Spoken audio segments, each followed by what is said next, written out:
आम्ही ही समस्या शाळेत असताना पाहिली. आम्ही शाळेत वृक्षारोपण केले होते व त्याभोवती झाडांभोवती कुंपण केले होते.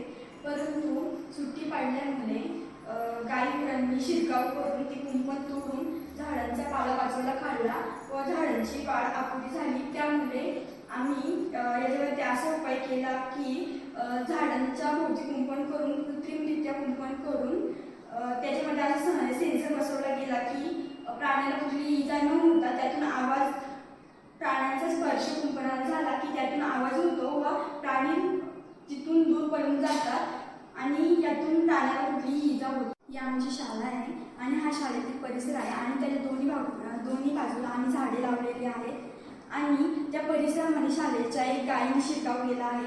आता ती गाय त्या झाडांना स्पर्श करत आहे आणि त्या झाडांभोवती आम्ही कुंपण केलेलं आहे ज्यात आम्ही सेन्सर बसवलेला आहे.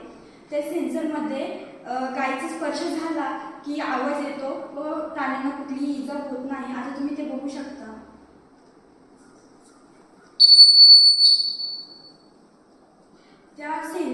त्या कुंपणाला स्पर्श झाला गायीचा की गाय लांब पळून जाते. गायीला कुठलीही इजा होत नाही व कुठल्याही प्राण्याला इजा होत नाही.